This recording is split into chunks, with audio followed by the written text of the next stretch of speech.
So what should your current account be? Useful, rewarding, innovative. It should offer up to 3% cash back on household bills. And 3% interest on balances between £3,000 and £20,000. So that's what our 123 current account does. Be a part of the 123 world. A world of benefits available to 123 customers. Simple, personal, fair. It's what a bank should be.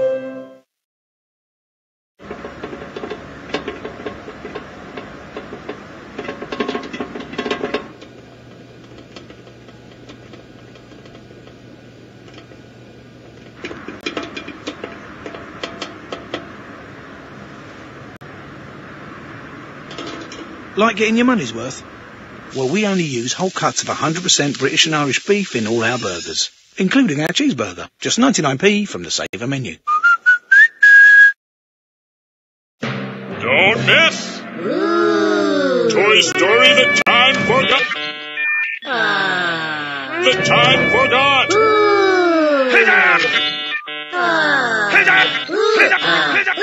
Demand more. Don't put up with slow broadband. Switch to Superfast Sky Fibre Unlimited and get 6 months free in the Sky Broadband Big Sale. Sky. Believe in better.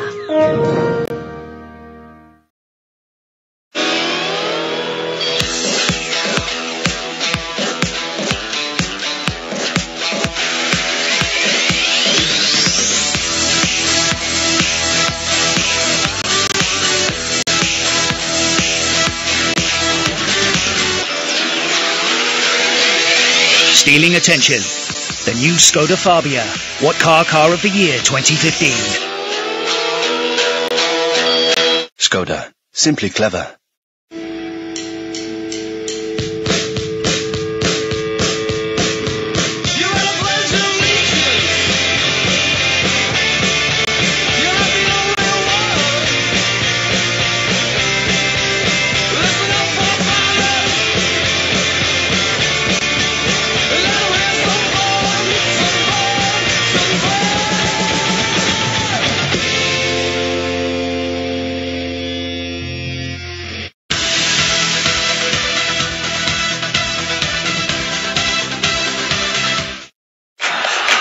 With Nigeria failing to qualify, African football's throne is vacant.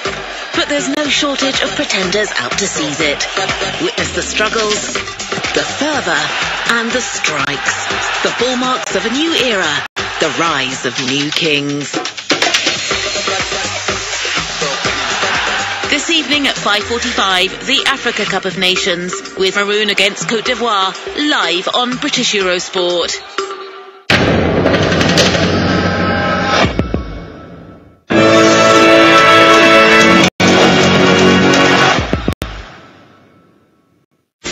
Today's stars, tomorrow's leaders.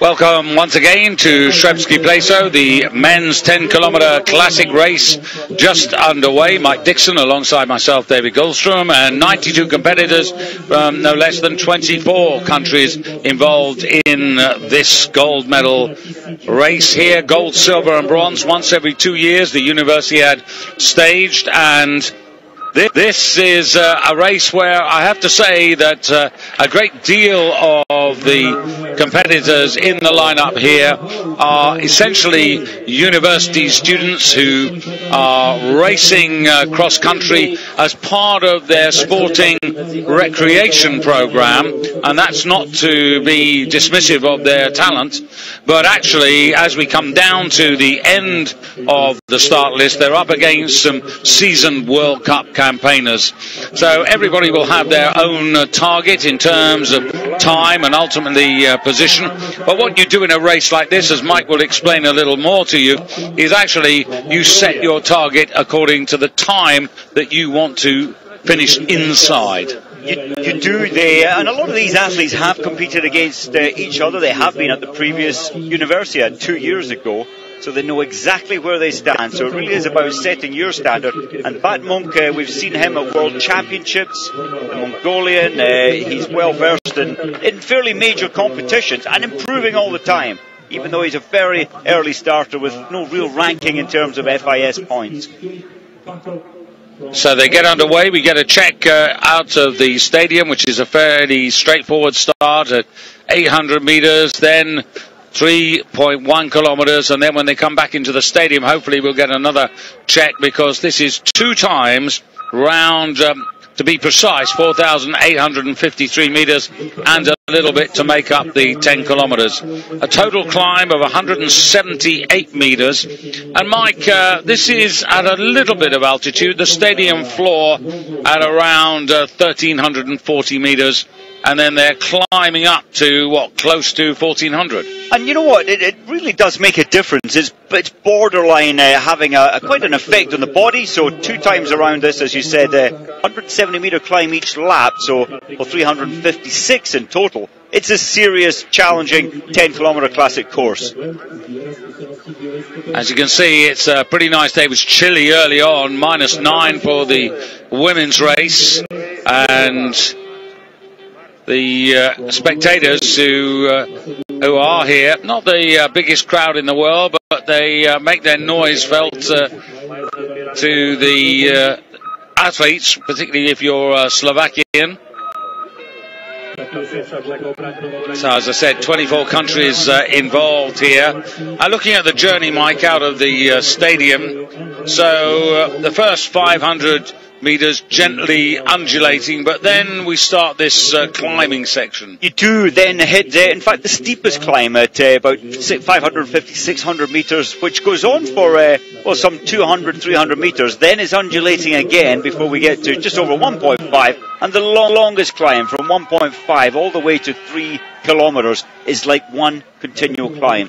Yeah, then a descent and then a little bit of undulating terrain to bring them back into the stadium. It's a flattish finish, but with a sweeping left-hander to bring them back down into the stadium complex. Now, they haven't got too many cameras around this course, so sadly we're not going to see actually a lot of the action. You'll see quite a few starts and you might see quite a few finishes, but what we see in between will be, your guess will be as good as mine.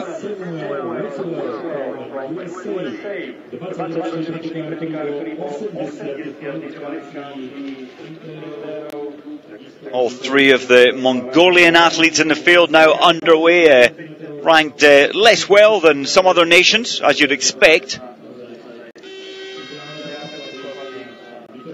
Samuel Bissell, Americans well represented. And the Americans certainly on the World Cup stage, the men's team not performing quite as well as they had hoped coming into this new season, but of course the American women's team have an impetus, a new energy, and I think at the World Champs coming up quite soon, we'll see many medals going their way.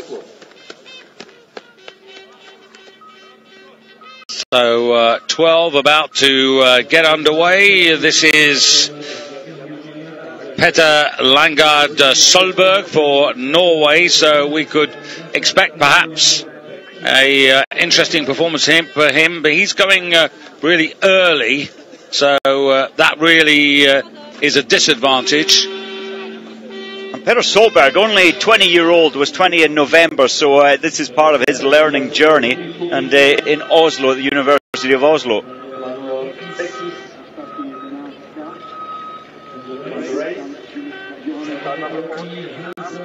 First of the Italians, looking good, and as always looking good, the Italians, technically looking good though off the start line. And good to see the local school having been allowed up to cheer on the international field. Well, 24 nations, good for them to see the world descending in their local patch. Dursun, first of the Turkish athletes here.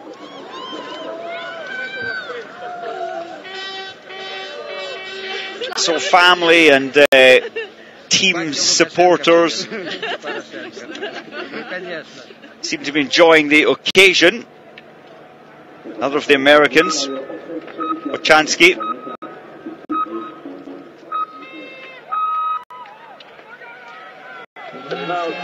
A little nervous there off the start gate, a little affected by balance on the first couple of strides. Now, often the enthusiasm to get underway, you almost overstride or almost trip yourself up off the start line occasionally. Well, he'd be keen to find an early rhythm. Out of the stadium, the fastest man so far actually is now Bian Badori from Mongolia, Mr. Bold, in 2:05.2, and that's up the first 800 metres. But that really is the easiest part of the whole examination today. And this race will take quite a time to unfold here, because, as I said, when you come down to the last 10-15 competitors, they're generally in a much higher class in the sense of their achievements at World Cup level. But Mongolia have the early lead.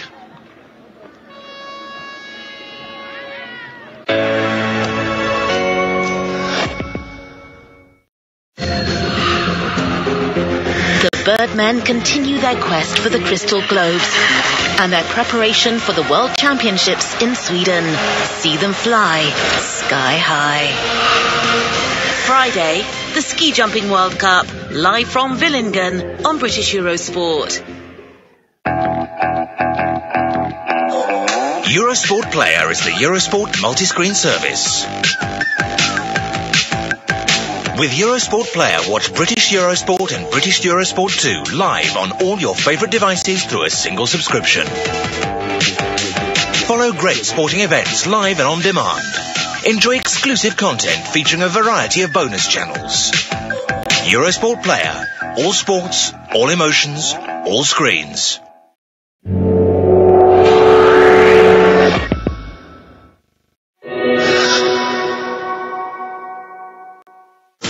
Today's stars, tomorrow's leaders.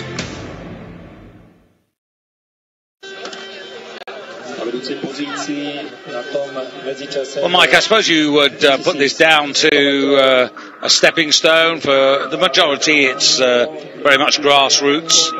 It is, and a lot of the education is sponsored by this sport program to take them up to this level and national team level. Many of these athletes have raced for their countries, always many experts looking at if you dedicate yourself entirely to sport, you can become stale, but the education with sport gives an advantage to both in life. Well, 10 kilometres in classic style.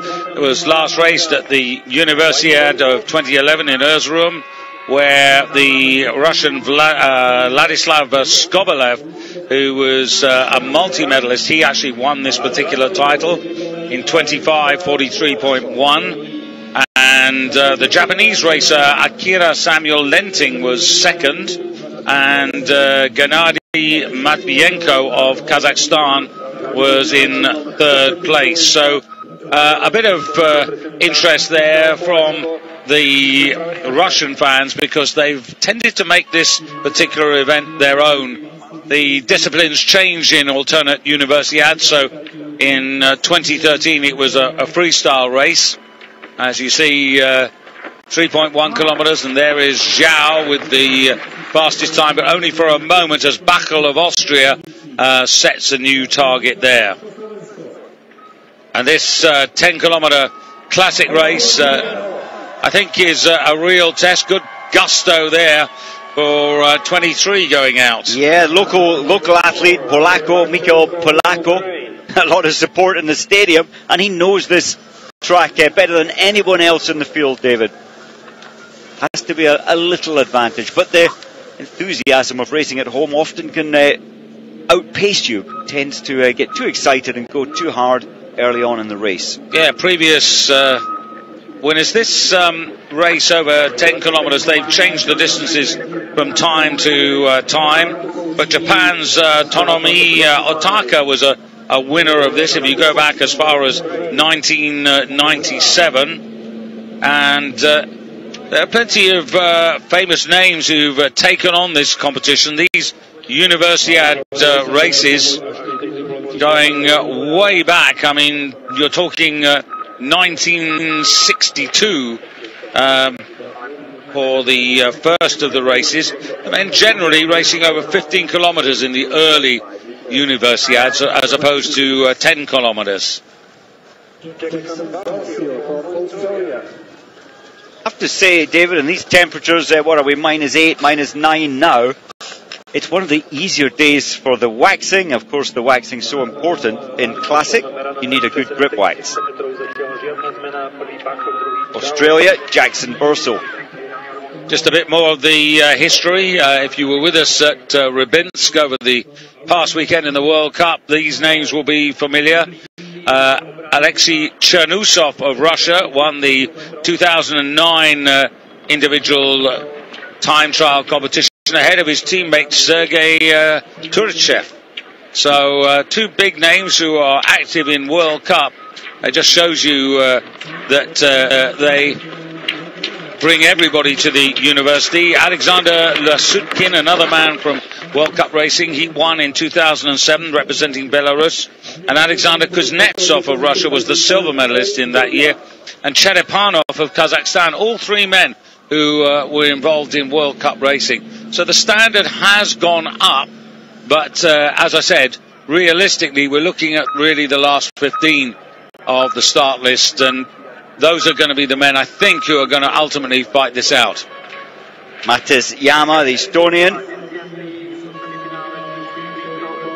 Good start, and well, maybe there will be some surprises in the lower ranking who haven't managed quite to attend as many FIS races to gain the points as some of the others who are higher ranked at the moment. So I think we are going to see some surprises in the first half of the field. Yeah, other previous winners, Roman Leibuk from the Ukraine, he won back in 2005.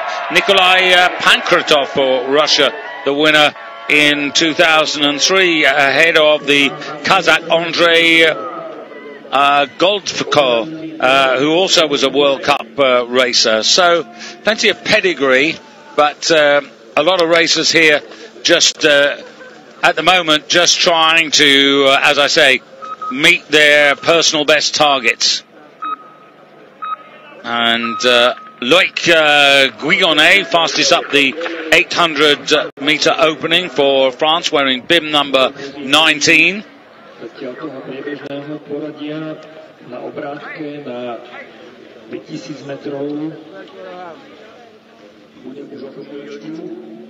And at 3.1 kilometres, I've got Philipp Bachel of Austria as the fastest man to that point at the moment.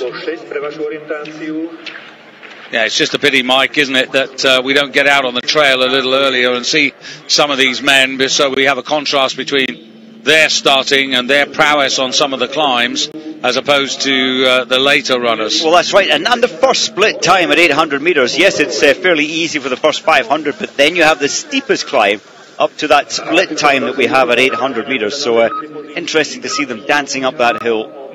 Steinschert have staged a World Cup in his little village in the past.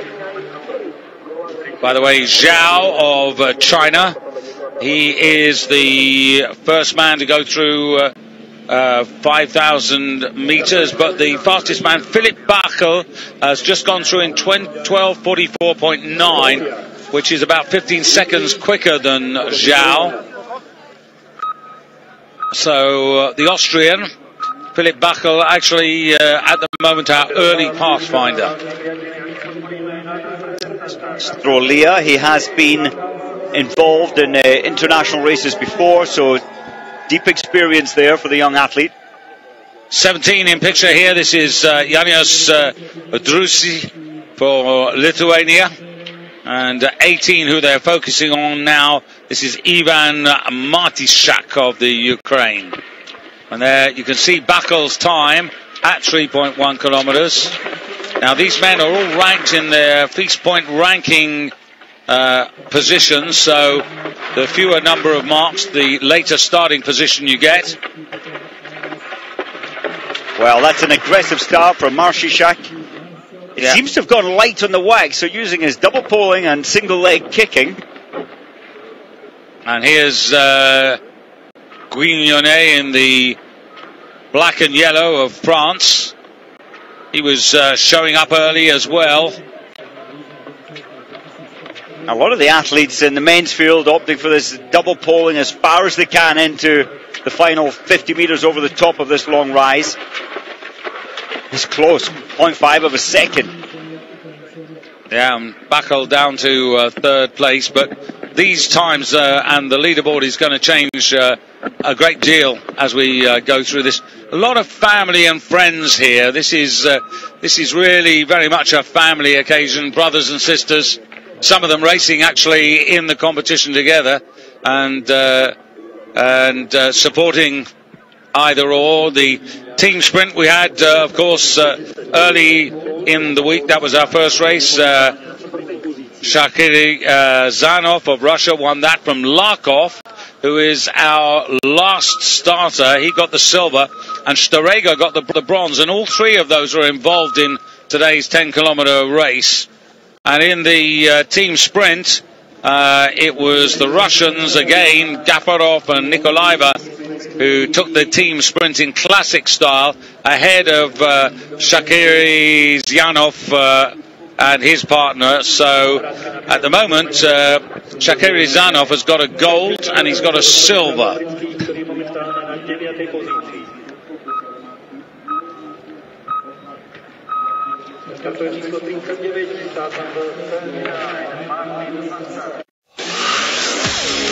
In form and into the semi-finals. Andy Murray now takes on Thomas Burdick for a place in Sunday's final. Catch the hottest Grand Slam action from the Australian Open. Andy Murray versus Thomas Burdick. Tomorrow, 8 a.m, live on British Eurosport HD.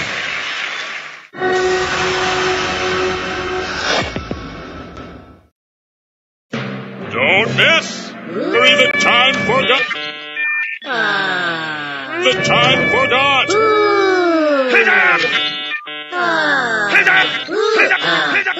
Demand more. Don't put up with slow broadband. Switch to superfast Sky Fibre Unlimited and get 6 months free in the Sky Broadband Big Sale.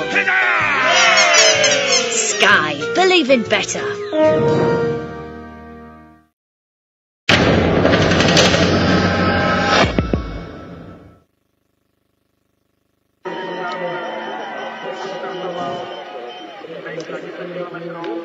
So still very much on the starting sequence, and it's really a pity actually because Zhao has now gone through 5.8 kilometres.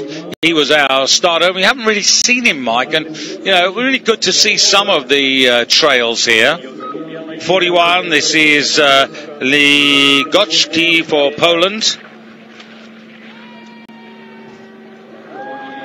And some of these athletes have travelled a distance, Australia, Mongolia, to come here to be at this Universiade. So this is, for many of them, really a big deal. This is, for the vast majority, a pinnacle. It is, and even you mentioned the distance travelling to get here, and then the morning of the race, depending on which hotel the teams are staying at, there's three options. Then it's a half hour up to a half hour drive to get up here. You need to plan your day so well to fit everything in, getting the skis right, the grip wax right, your warm-up coming into your start just at the right moment.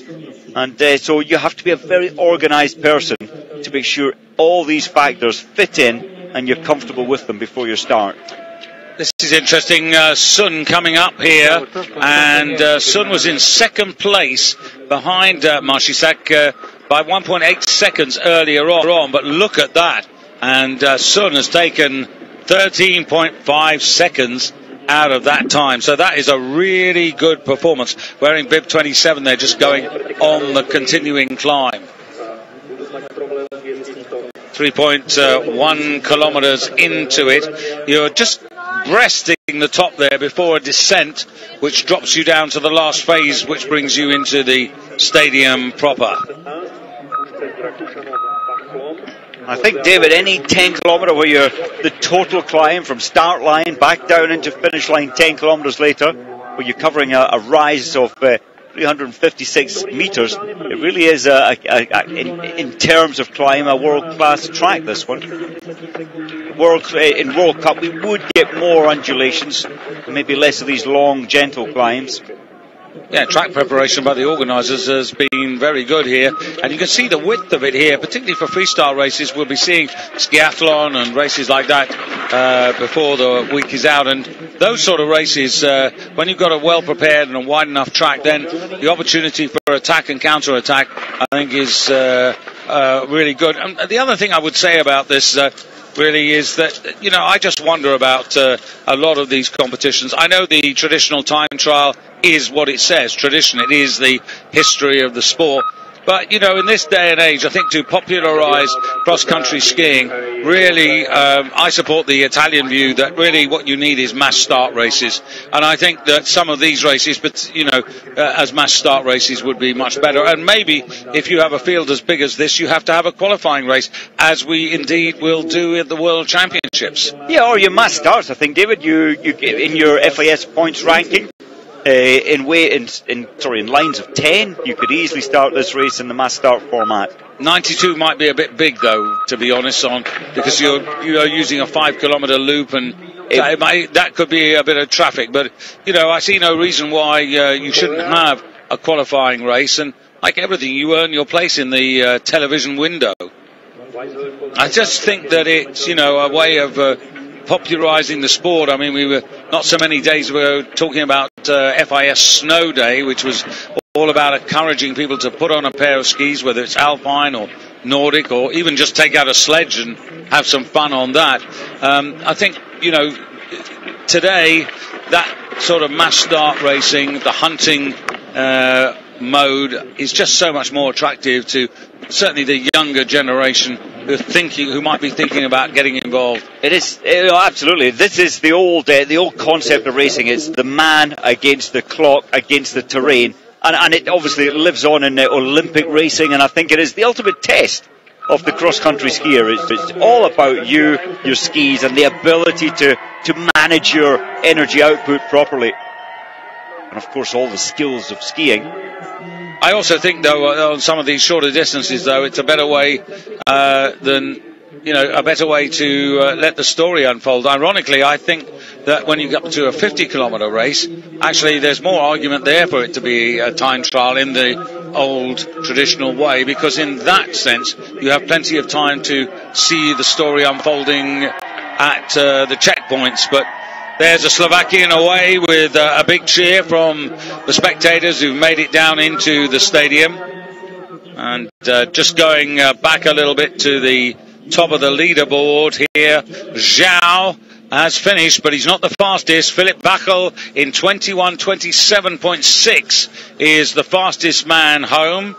And Zhao of China in second place, 20 seconds off that. Third at the moment, Pietro Mosconi of Italy, 24 seconds off the pace. So those times will be surpassed, they will be improved upon as we progress. But still a heck of a lot of people even to just start the race. Some athletes, it's the mindset, isn't it? Before the race, they're relaxed and joking and mucking about.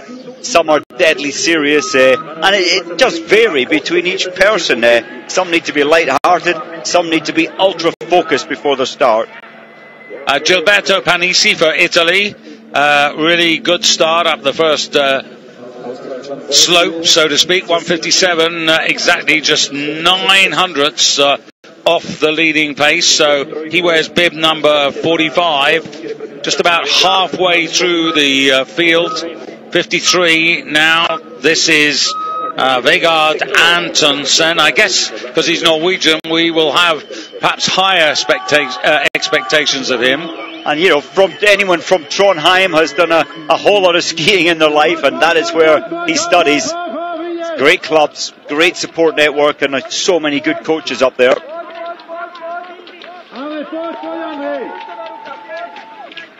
23 there, you can see Polacco, the local lad, slipping a little. He's having to almost run, the athlete in second place there. You can see him slipping again. And when that happens, you have to get out of the tracks and use the edges to run up the hill. Bondarenko for the Kazakhs underway, out of picture. There is the first man, Zhao, who's still in the finish area. Bondarenko, incidentally, from Almaty, 55. This is Reto Hammer from Switzerland.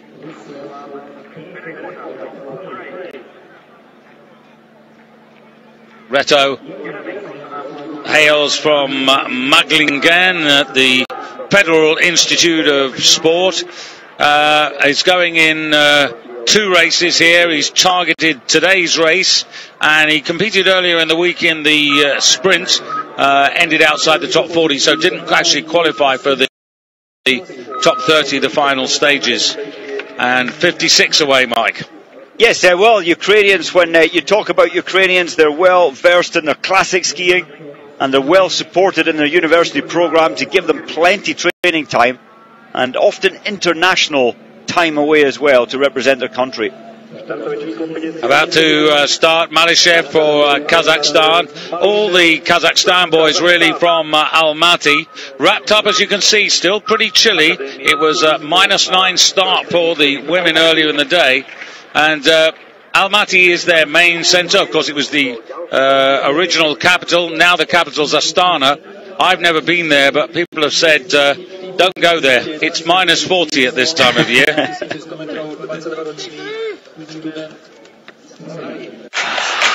With Nigeria failing to qualify, African football's throne is vacant.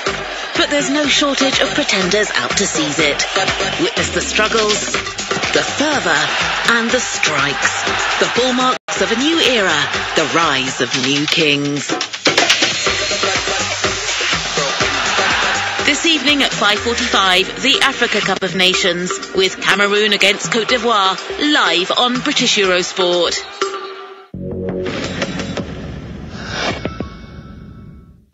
Grepolis, bring prosperity to your people and lay the foundations with the help of the gods of a powerful empire. Plan your strategy, forge alliances, and fight in epic battles. Conquer island after island and become ruler of Grepolis. Play now for free at grepolis.tv or download the app.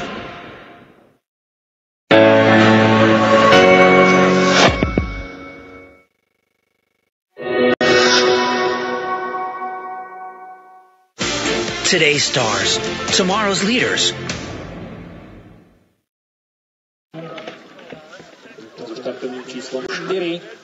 Leader in the clubhouse, Philip Backel, 26:01.9. His finish time, 19 seconds ahead of Zhao, who started today's race, and Mosconi of Italy, third at the moment, and Nathaniel Hoff of the United States has just finished in fourth place, 28:06. That's over 2 minutes back.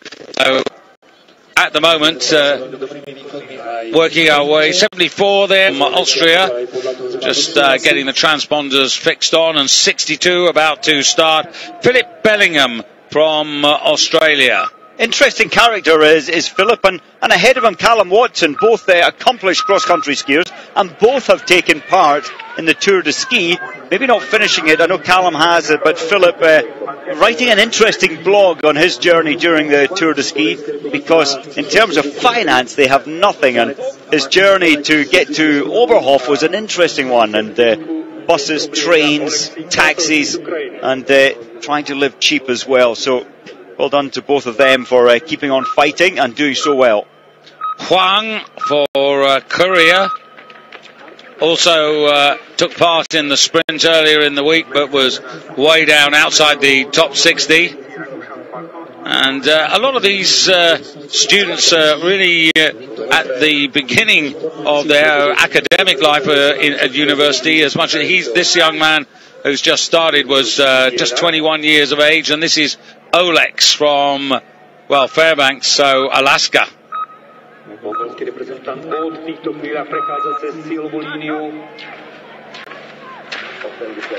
Well, plenty skiing up in Alaska at the university there, and the program's well supporting athletes and from foreign nations. A lot of Norwegians heading over to the universities there on their sponsored program or sponsored education. 65 to go here, and this is Krasovitsky for the Ukraine. Looking out at them at the moment for Gilberto Panisi of Italy, who had a quick start time inside 8 minutes out of the stadium.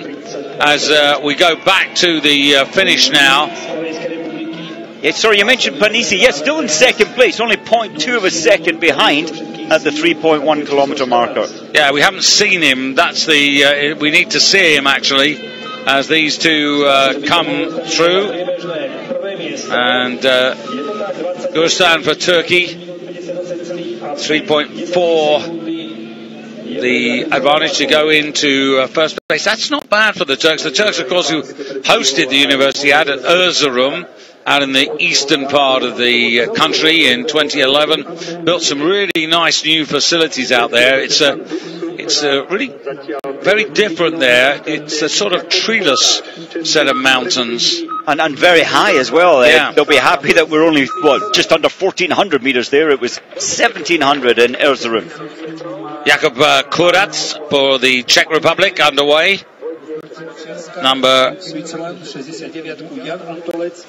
Kurac, number 67 of the 92 starters.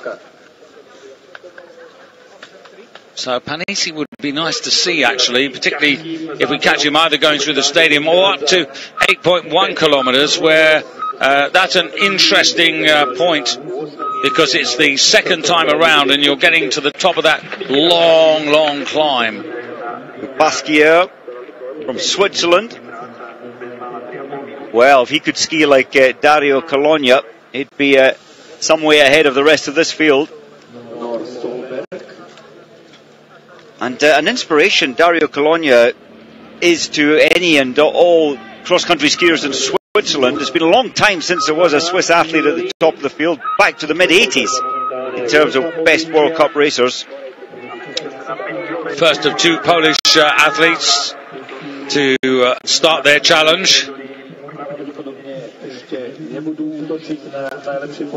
I've noticed the best of the Russians are descending on the start pen area, so they're closing in on their starts. Final preparations going on, making sure the skis are perfect.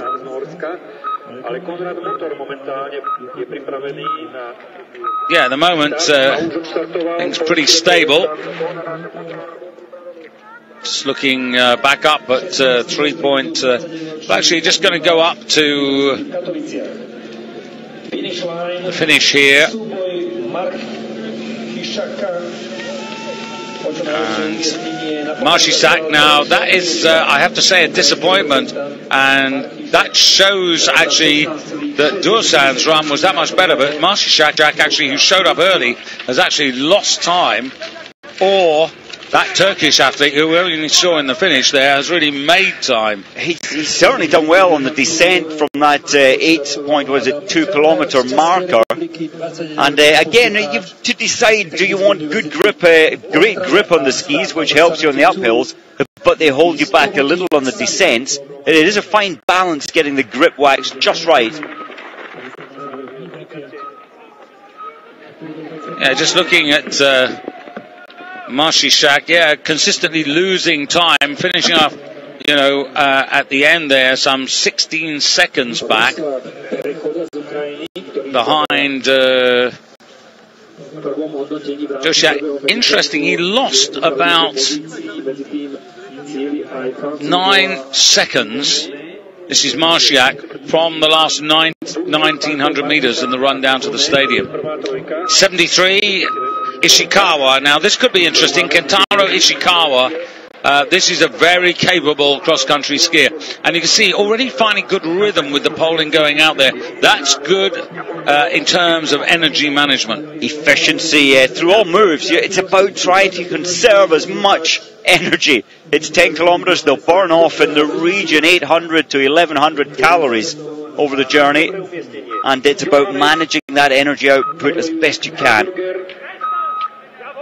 74, Herburger, down in Linz, southern part of Austria. Number 30, this is Konstantin Yaremenko, going really well. Didn't have the quickest start, but he's been through 5 kilometres in the lead at 14:27.3, and also leading at the next checkpoint. So he's a man, number 30, to keep an eye out for.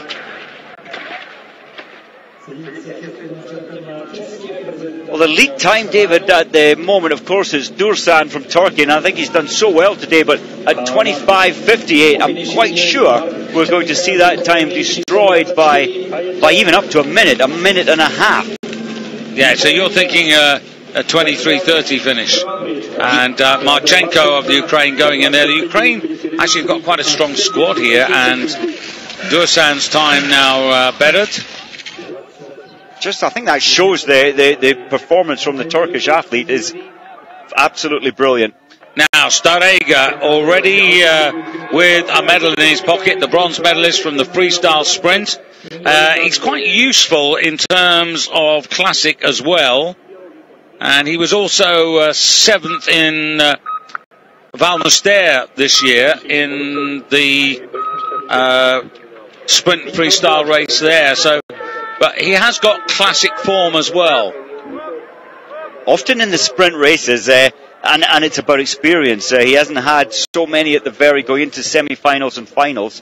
He just often misplaces himself. It's about being in the right place at the right time in these sprint races. That 7th place, by the way, was his personal best in terms of World Cup racing. Wonderful. So, this is Sun Marchenko of the Ukraine in the lead.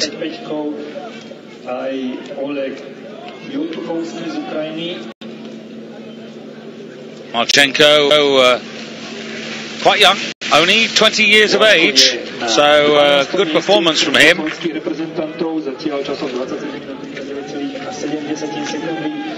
It's quite interesting with all the problems that Ukraine has, how on earth their sportsmen and women actually manage to train and prepare and take on even this level of competition. It's so impressive. Urgela there, just 25 minutes. Yeah, so as we proposed, things would change pretty quickly.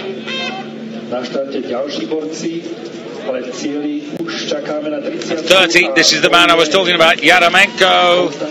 And Yaremenko breaks 25 minutes and 27.9. First time, we haven't seen him at all until just now, but he has gone to the top of the leaderboard. And given absolutely everything. A great performance there.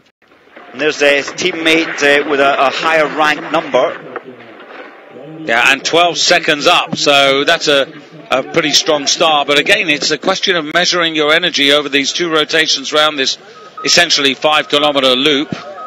And Yaremenko actually 14 minutes 27.3 up to 5.8 kilometres, 20:35 to 8.1 kilometres, and then 24:55, and that's almost 30 seconds ahead of the man in second place, Eric Urgela of Slovakia. And second place there from Shang. Huge strength from the upper body coming into the finish line.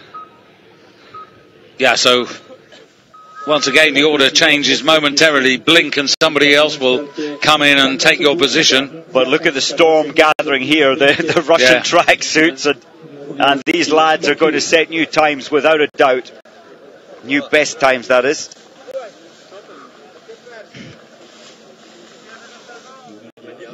'83, not too many to start. This is Uda from Japan.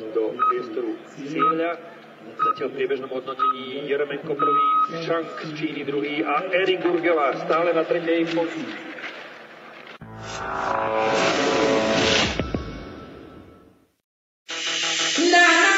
The International University Sports Federation brings together millions of students worldwide around the same values. Excellence in mind and body. Thousands of students, hundreds of universities participate in FISU events. The rendezvous for the best student athletes. Today's stars, tomorrow's leaders. Grepolis, bring prosperity to your people and lay the foundations with the help of the gods of a powerful empire. Plan your strategy, forge alliances, and fight in epic battles. Conquer island after island and become ruler of Grepolis. Play now for free at grepolis.tv or download the app.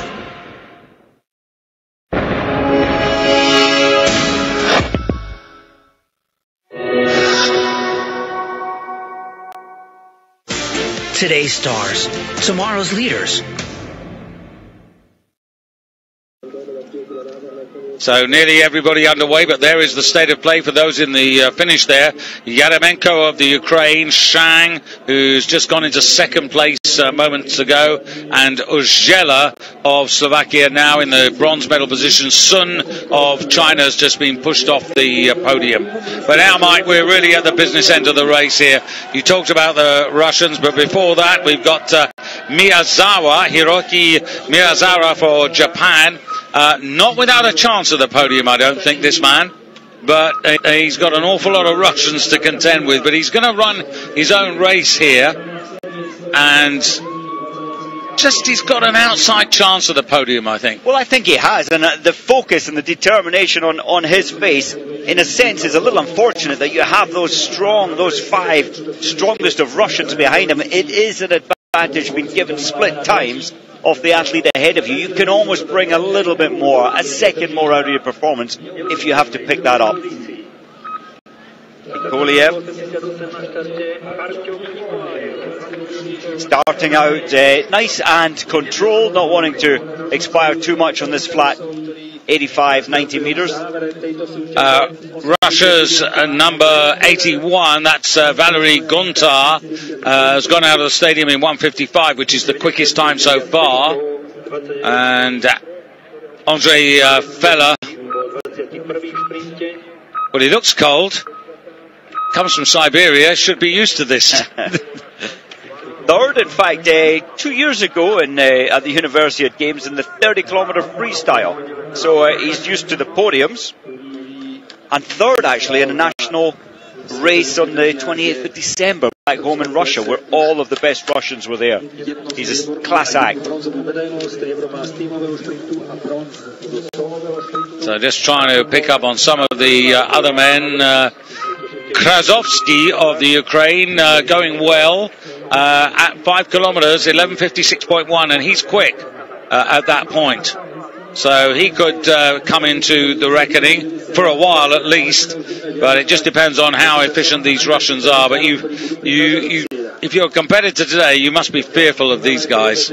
They're actually very closely matched, these last four Russians. On paper, you could hardly separate them. So Shakir Zayanov, who was second in the team classic sprint, but the winner individually of the freestyle sprint. So, as I said in the early introductions, he's got a gold, he's got a silver.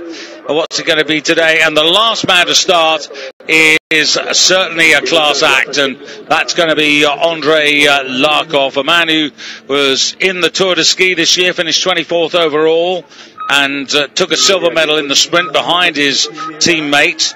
And has got a personal best, if you go back, 3 years, to Canmore and the skiathlon, and he was a 6th place finisher there, and he's been as good as 4th in the under-23 Worlds as well. He's a class act, this Larkov, and more recently as well, 9th place in the mass start on the Tour de Ski. All the best guys there, and he finished only 6 seconds off the podium.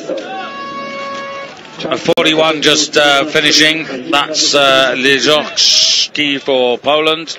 But out on the trail now. This is a little bit like more what we wanted to see. And this gives you an idea of this long drag going up here. It's quite a piece of work there, but 65 there, nice rhythm on the first of his two leaps, and Krasovsky, and he's going well time-wise. That's a great time, David, at this stage after half distance, just over half distance. That's a great time. And this is, you're right, the best part of the course, because and a great indicator of how the wax is working. Well, not working well at all.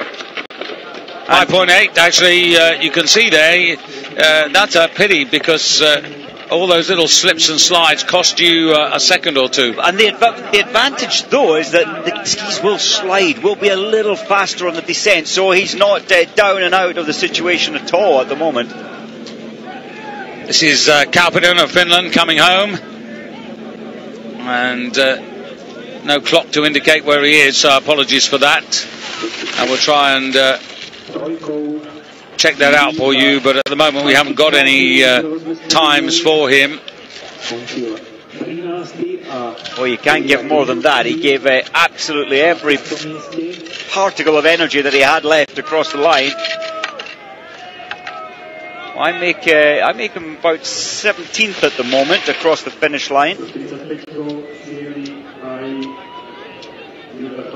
And a spent force. It takes a full minute to get any feeling back, and then another 5 before you really feel normal again after these short, sharp 10-kilometer races.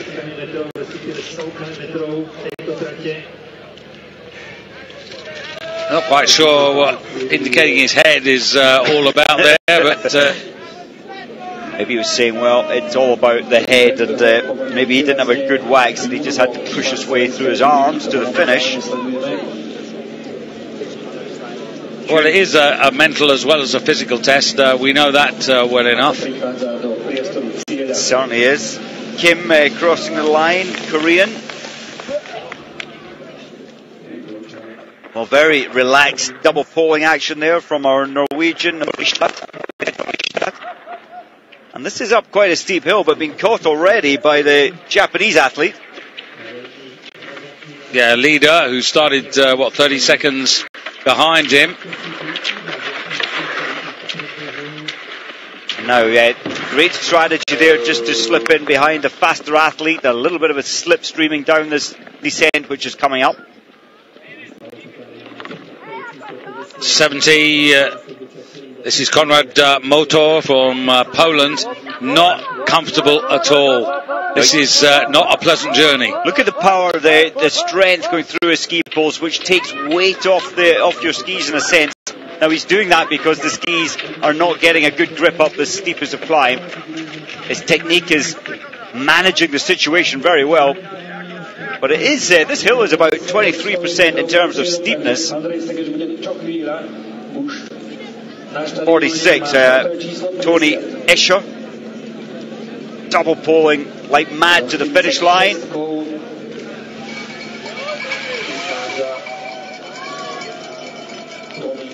At last check, Escher was 36th position.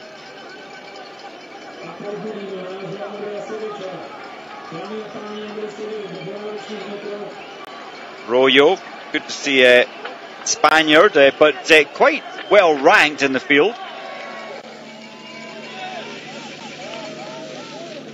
Number 50, Seged, local lad, knows these tracks well. And 86, up the steep hill, Jean Hero. 13th he was in the Under-23 World Championships in the 15-kilometer classic, so he's up there with the best in his age group. Lindegger, job done.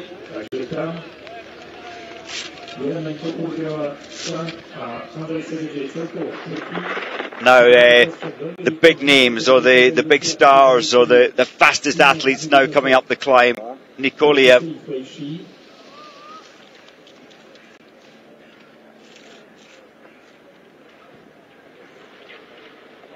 Sì, ho capito, Madonna Santa.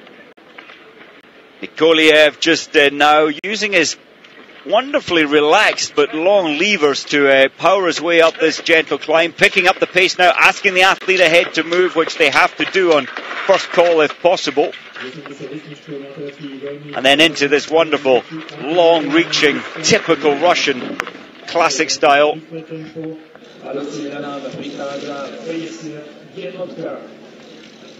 Got the man home there, and that is Fab from Germany.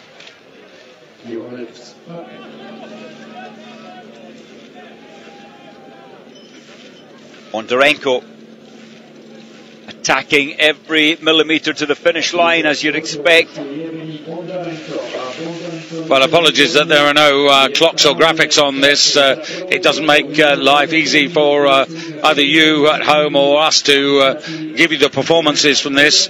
Up top, still in the leaders' positions. Still Yaremenko for me in 24.52, still leading the way from Eric Urgela of Slovakia. Good race there. And then Shang of China. Those are my top three at the moment. And look at Shemikov. This is brilliant, absolutely brilliant, pacing over the top of the rise.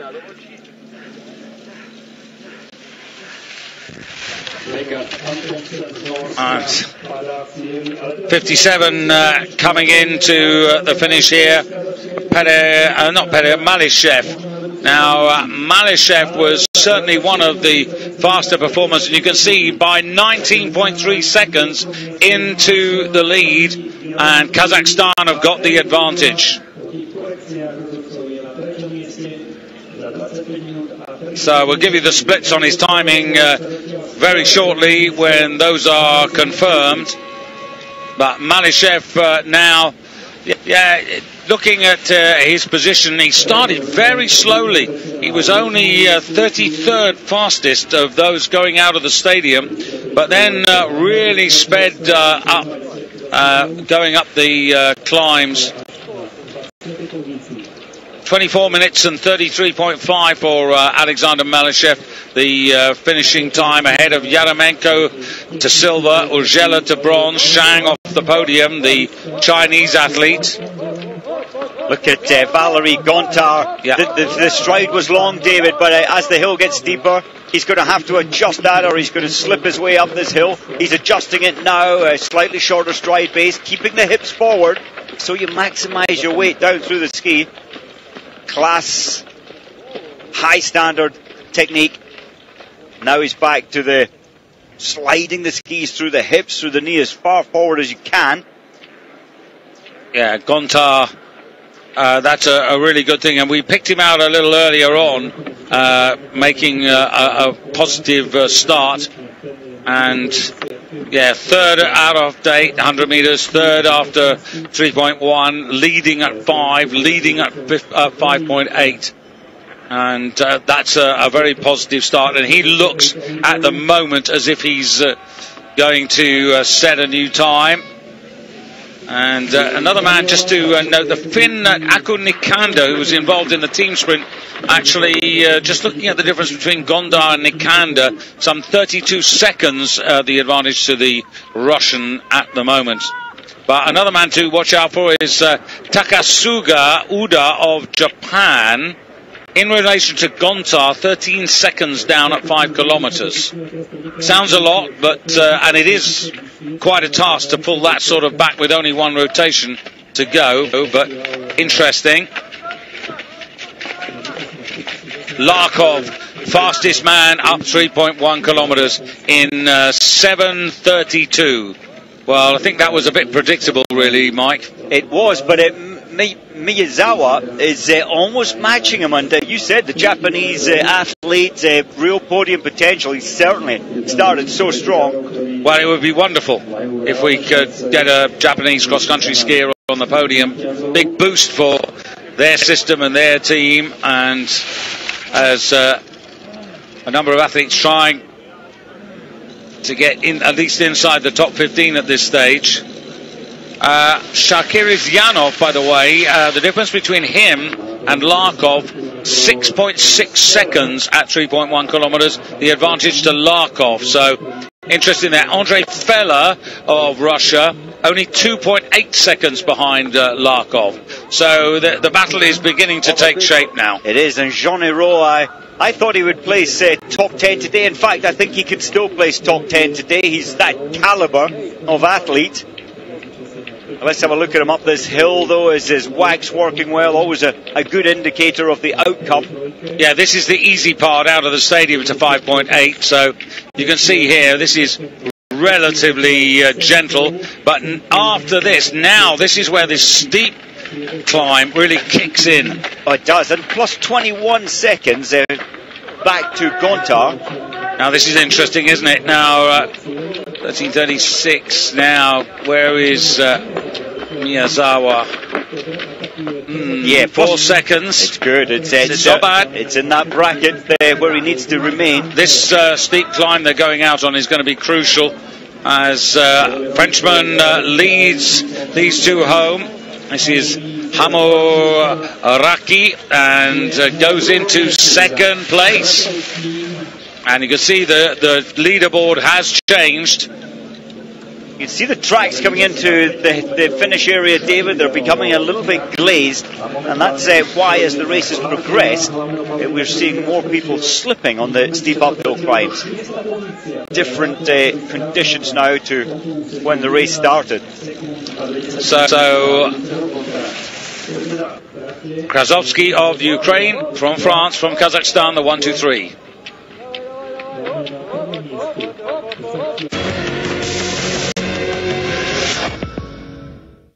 Grepolis, bring prosperity to your people and lay the foundations with the help of the gods of a powerful empire. Plan your strategy, forge alliances, and fight in epic battles. Conquer island after island and become ruler of Grepolis. Play now for free at grepolis.tv or download the app.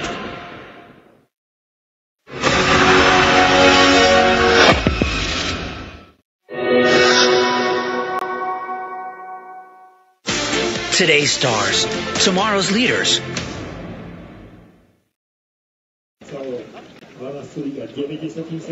Well, crucial stages of the competition here, and this is Shakir-Zyanov, and remember he was some 6 seconds down on Larkov, so this will give us a little bit of a barometer. You can see that Gontar here is going really well, but this is a Russian festival.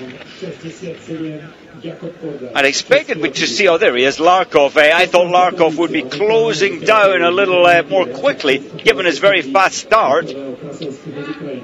But is he even going to match Gontar? Did he go too hard too soon? Maybe he has. Yeah, the man who's in the clubhouse lead, as you see Larkov come up here, surely. Yeah, 7.8, that's close enough.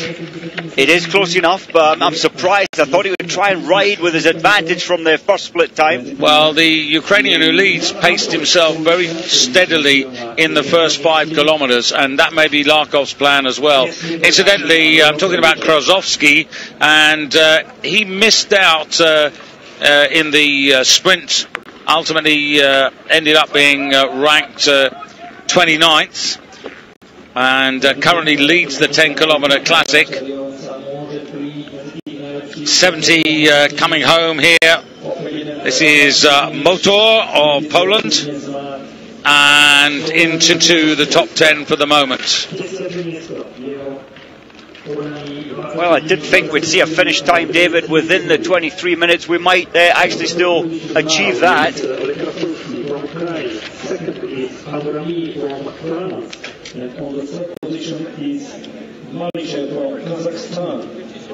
I think the athletes clearly who took part in the sprint races on the first 2 days of competition, certainly a slight disadvantage, all those sprint races, energy taken out of the legs, although there was a day off yesterday to recover. Yeah, no, I think probably that was useful, but the man who will give us a real barometer, that is Shakir-Zyanov.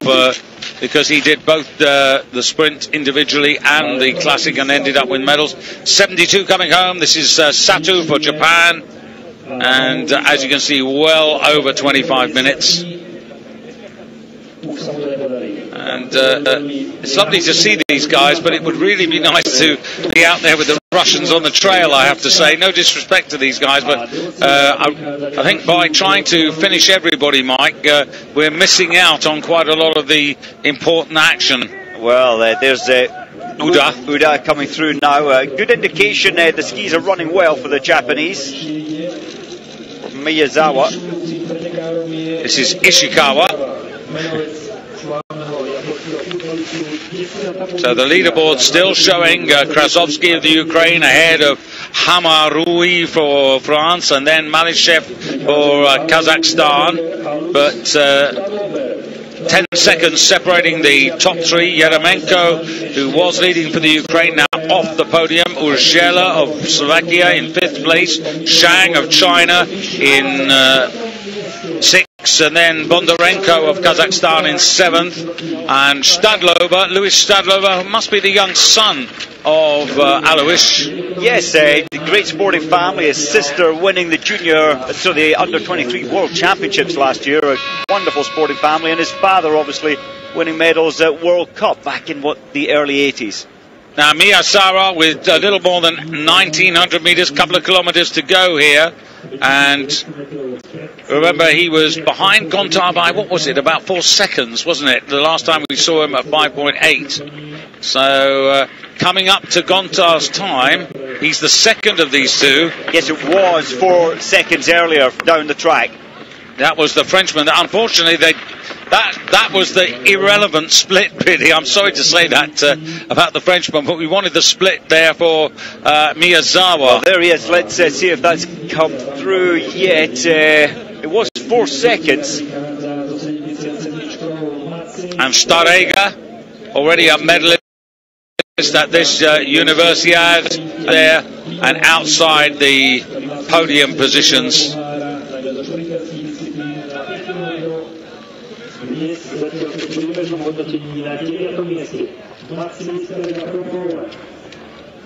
Well, Miyazawa, it was 4 seconds, David. It's 2.9 plus, so he's hauling a little bit of time back. He needs a really good 2 kilometres, doesn't he? Obviously, on the climb, it's working for him, but he needs a really good descent back into the stadium. And Gontar, look at this, full of zest. Look at this tempo. We haven't seen this from anybody until now, and inside 24 minutes and a 44-second bite out of Krasovsky.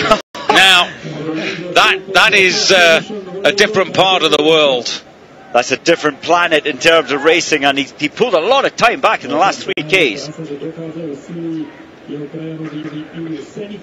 And Nikolaev there, the current fastest man to this point, and Semikov, you can see, is well outside.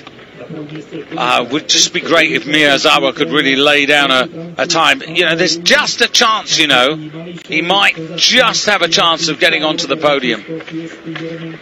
I have a sort of fearful feeling that he's going to end up 4th or 5th or something like that, which would be a pity. I think so. When you look at the strength of this Russian team, Larkov, though, well, seems to be fading. This is, yes, of course, the man who's taken part in all the sprints so far, off form. Yeah, well behind here, so this would have been one of the people that Miyazawa would have been thinking about, but at the moment looking pretty tough for him to pull this back. Here is Larkov. Now this is a really important checkpoint time there, because you can see Nikolaev, and Larkov is... Ooh, I think it's too much, David, at this point in the race at 8.1 kilometres to be somewhat at 15 seconds, 18, 20 seconds even. And 83 coming home there. This is Uda on the left of your picture.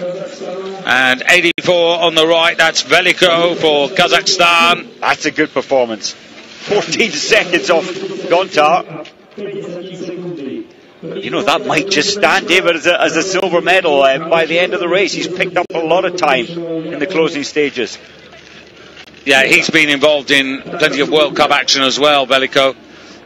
The Kazakhs, though, you know, it's not a shortage of resources, and you know, if they have the aspiration to hold the 2022 Olympic Games, then they are going to need to continue to improve. And there you saw the current state of play.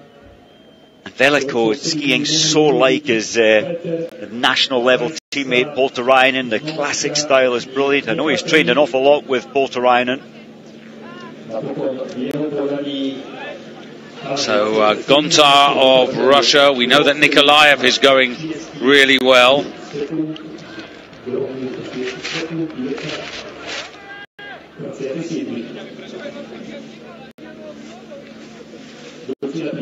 So Miyazawa, it started so well for him, David, but he's certainly not going to take the first place, but coming into the home straight. Come on, make sure you get onto the podium. He's chasing second place now, and Miyazawa, good lunge, 5.4 seconds, he's into silver. Now, at the moment, on paper, I'm thinking that Nikolaev could come in to take the bronze medal, and here he is. Push him down to bronze medal, takes the lead, surely. Yep. 9.3, so we've got Russia 1 and 2, Japan 3, but Larkov and Shakirizanov are the two other Russians out there with Semikov. Fella also coming in here, and Fella challenging. This is how close is he going to be? He's going to get on the podium, isn't he? He certainly is. Push Miyazawa off the podium. Yeah, this is maybe first. He's made it. Fella goes into first, so it's a Russian 1, 2, 3 at the moment. The sort of thing we were predicting. Well, he pulled that one out of the bag over the last 1.5 kilometres. Mike, there's no one out there who's going to beat the Russians now, is there? I mean, I can't see anybody out there from where we were who's going to have a possibility to bring or break up this Russian festival as it will be.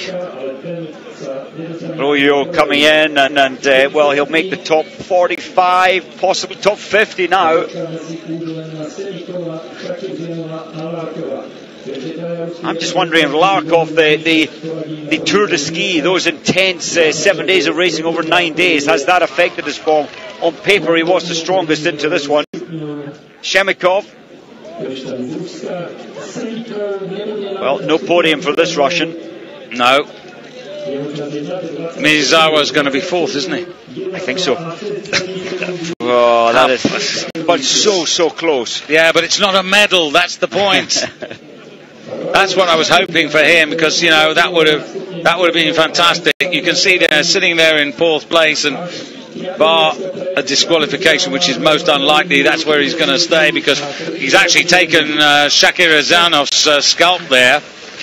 So close, and 18 seconds back, 5 athletes in 18 seconds. It's just Larkov to come now, and you know Larkov was 15 seconds plus down on the leaders, and here he comes, and there you can see 23.41, and he's chasing fourth place, and he's passed the time of Miyazawa. He's now chasing his own teammate, and so you can see here that this is been a really good race for the Russians, as it has been in recent times. And you know, Feller, who came through really towards the end of the race, he is third best Russian at the national championships on the 22nd of March in the 15-kilometre classic. He is a star, a class act. So Andrei Feller for Russia takes the gold medal. This is unofficial, from Artem Nikolaev, who takes silver. Valery Gontar of Russia gets the bronze, and Hiroki Miyazawa of Japan in fourth place, and then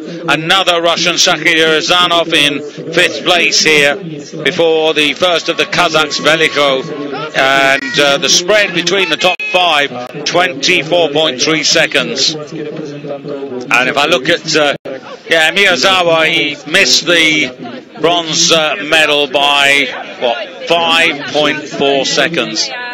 It's enough. It wasn't that close, but he's going to be saying to himself, if only. He is, and you know, you could almost say if only he started further back down the list. I know he was towards the back, but getting those split times, as the Russian lads did on the person ahead of them, they can bring a little bit more out of their performance. The interesting thing for Miyazawa is that he was actually ahead of all the Russians bar Gontar at 5.8 kilometres, and then of course you get into that steep climb again, and that's where it started to reverse. That's where Feller came on really strong in those 2.5 kilometres between 5.8 and 8.1. So a clean sweep for the Russians, maintaining their excellent recent record in this particular discipline.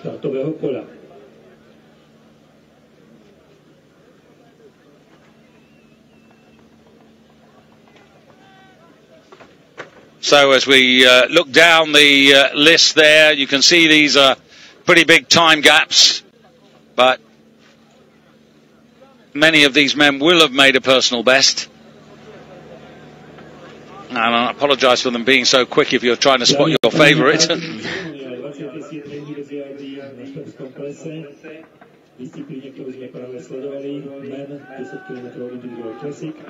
So, right the way down, there's 92 who were on the start list. On men 10 kilometers individual classic will be start shortly.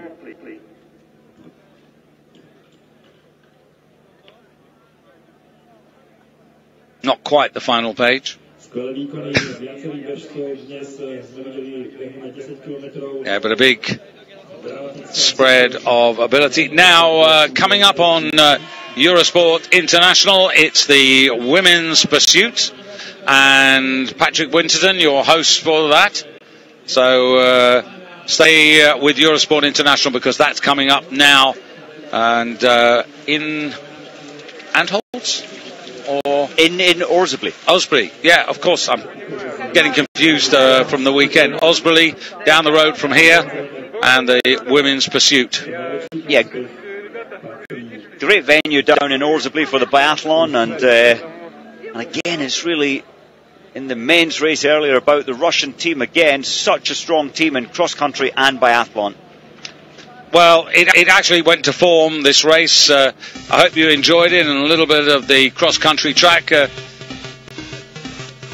Time for us to take our leave. We're just seeing the man who finished third here. This is Valery Gontar, always up with the pace. At the end of the day, the bronze missed out on the goal by 10 seconds.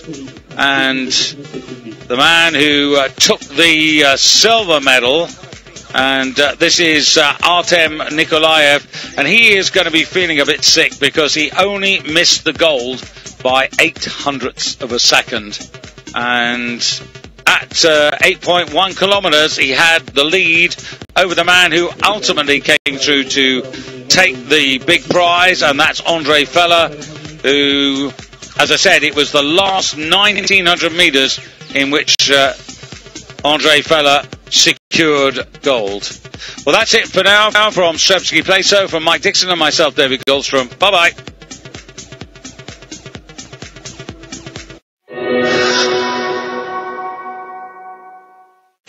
Today's stars, tomorrow's leaders.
Stealing attention, the new Skoda Fabia.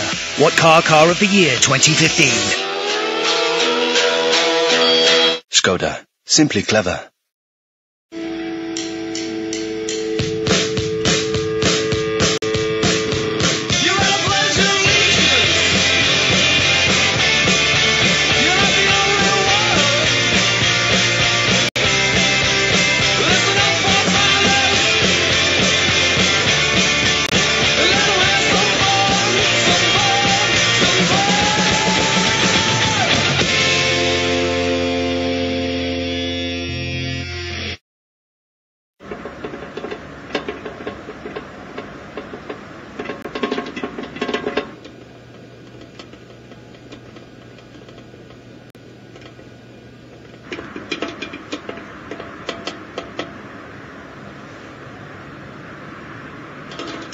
Like getting your money's worth? Well, we only use whole cuts of 100% British and Irish beef in all our burgers, including our cheeseburger. Just 99p from the Saver menu. Don't miss! Toy Story, the time forgot. The time forgot.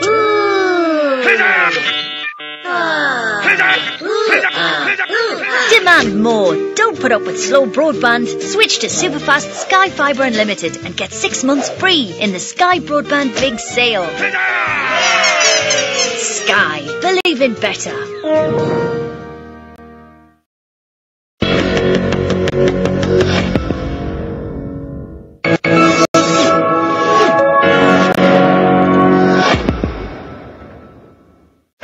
FIS Alpine Ski World Cup is brought to you by Longines, official timekeeper.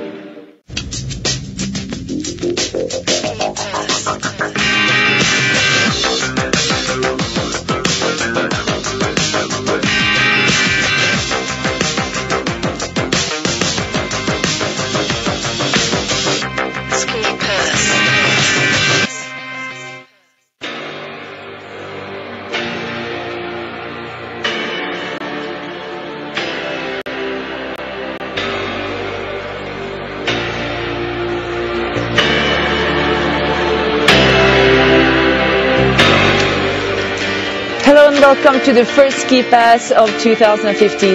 We're in Kitzbühel, Austria for the holy grail of ski racing.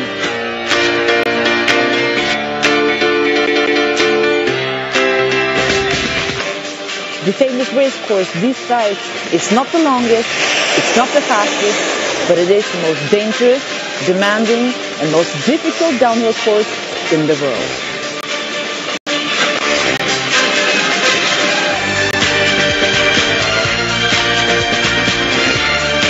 Winning this race brings legendary status overnight, and for a downhiller, it's a lifelong achievement. And it's often said to be a bigger goal than winning the Olympics. My special guest this week has already conquered the mountain in Kitzbühel a year ago. There is no doubt that he's a favorite for the Austrian fans, and Ski Pass has been granted special access to his pre-race preparations. Ladies and gentlemen, Mr. Hannes Reichen.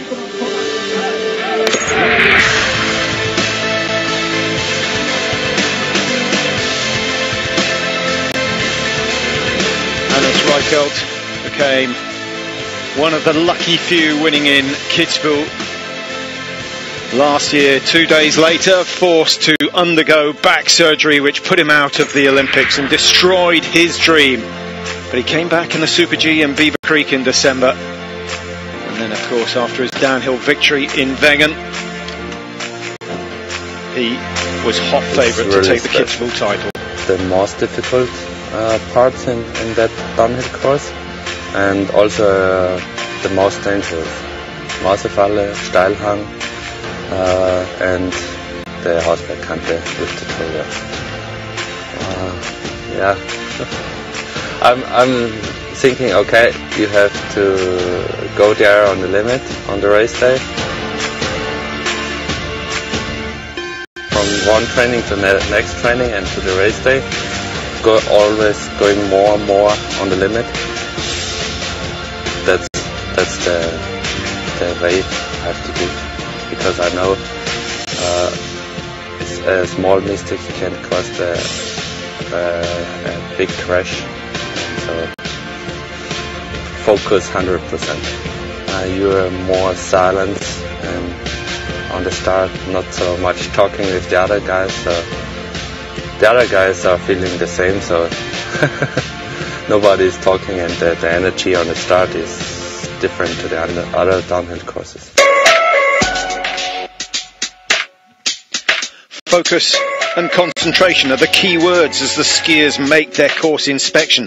To find the perfect line, the skiers study and discuss every detail of the course. Didier Kusch, I was asking because about the traverse, because he won so many races here, and some of the races he won really in the traverse. So I was asking him how did he do. Didier saying he's flattered and surprised that Hannes came to see him. He won here last year. He knows what he needs to do, and he knows that it's all about just hundredths of a second. And interesting that he came to me for advice. He has everything he needs to win here. So alpine skiing in Austria, obviously the national sport, and winning the last downhill in Wengen, Hannes Reichhold is the man who attracts the attention. And I always say, okay, I have to try my best, and there are so many other races who won't beat me, so you have to be really lucky, or a lucky run, that you can also win the race again. I like that focus, because it shows that I did in the last weeks the right things. The race weekend in Kitzbühel starts with a Super G on the Friday, and it's a really tough, fast Super G. As in the downhill, a small mistake can be absolutely fatal. Reichelt did make two major mistakes, and the last one just before the jump off the Mausfaller. A lot of mistakes from the beginning, and maybe I had the wrong setup today. I can be really lucky at the Hausbergkante that I'm staying here and not with the helicopter in the hospital. So yeah, tomorrow is a new day. Dominic Paris managed to put down a flawless run, and the Italian took his first Super G top step of the Kitzbühel podium, having won the downhill in 2013. But winning his first Super G at such a prestigious race gave him reason to celebrate. My God, he says it was good. The upper part wasn't great, but from the Hausberg and into the finish it went really well. It paid off to risk everything. The last part is something very special. Well, the Super G was a part of the Super Combined, and after a solid run in the slalom, it was Alexis Pontereau of France who came from second to claim his second win in his career here in Kitzbühel. After the break, we'll find out what happened on Die Strife.